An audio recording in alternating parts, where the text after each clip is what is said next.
বাড়ি ভাড়া আপনি পছন্দ করেন না? ও মা গো, আপনার বাড়ি আসা পরে এমন কোন স্মৃতি আছে এই হিটলার সম্পর্কে যে যেটা পীড়া দেয় কিংবা আনন্দ দেয়? পীড়া দেয়। আমার বাইস্তের ওই যে উড়াতে সিং বাদায় দিছে 8টা সেলাই দিয়ে লাগছে, এটা খুব ব্যথাজনক। আপনার ভাতিজার? হ্যাঁ হ্যাঁ। আসসালামু আলাইকুম ভাই। ওয়ালাইকুম আসসালাম ভাই। কেমন আছেন? আলহামদুলিল্লাহ, ভালো আছেন আপনি? আলহামদুলিল্লাহ। কোন মাঠে আসছেন আজকে? এই নাউলি মাটি। কাকে নিয়ে আসছেন? এই যে আমার গরু হিটলার। হিটলার কি একমাত্র গরু আপনার? জি ভাই, একমাত্র গরু। আপনার বাসা কোথায়? বিশালি। আগদিয়া বিশালি। আচ্ছা, এর পূর্বের কোনো রেকর্ড? 2 মাঠে লাগাইছি, এক মাঠে চতুর্থ হয়েছে আর এক মাঠে একটা গরুর সাথে হারিয়ে গেছিল। 2 মাঠে লাগাইছে, নতুন গরু তো। মালিকের সরল সোজা স্বীকারোক্তি, এই জিনিসটা ভালো লাগে। রনি ভাই, এই হিটলার আপনার কাছে কতদিন আছে? 4 মাস। 4 মাস। হিটলার নামকরণ কেন করা হয়েছে? এটা কিংবদন্তি লিজেন্ড, তার নামে। এজন্য? জি। আচ্ছা, হিটলারের যে শিং এবং যে দেহ সংগ্রহ করেছেন কোথা থেকে? সিলেট থেকে। সিলেট থেকে। আচ্ছা, আপনার বাড়ি আসা পরে এমন কোনো স্মৃতি আছে এই হিটলার সম্পর্কে যে যেটা পীড়া দেয় কিংবা আনন্দ দেয়?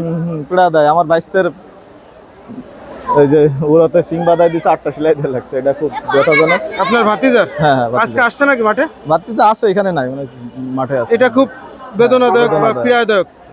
আনার পরে? আনার পরই। আচ্ছা, এখন ওর স্বভাব কেমন? তো স্বভাব একটু দুষ্টু আছে, আইডিয়া গরু তো ভাই, একটু বাজে স্বভাব থাকবে। একটু পরিবর্তন হয়েছে না? একটু হয়েছে আর কি, তারপরে আস্তে আস্তে হয়ে যাবে, লড়াই লাগতে ঠিক হয়ে যাবে। প্রায় 5 লাখ টাকা। প্রায় 5 লাখ টাকা। আচ্ছা, এই গরুটা যদি বিক্রি করতে চান কিংবা কেউ নিতে চায় আপনার কাছ থেকে, আপনি কি বিক্রি করবেন? না ভাই, আপাতত বিক্রি করব না। কেন বিক্রি করবেন না? শখের বসে কিনছি, আগে শখ মিটাই তারপর। এটা কি আপনার শখের গরু? শখের গরু। এর আগেও কি ছিল? না। এই প্রথম? আপনার ছেলে মেয়ে কয়টা? একটা ছেলে। কই আসছে ছেলে? না না, ছোট, 2 বছর। ছোট।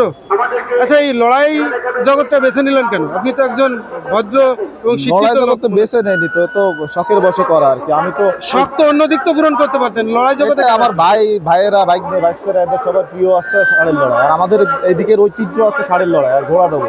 এটা অন্যান্য বাংলাদেশে অন্য কোথাও না, আছে শুধু সিলেট বিভাগে আর খুলনা বিভাগে। তাছাড়া অন্য কোথাও এই জিনিসটা প্রচলিত না।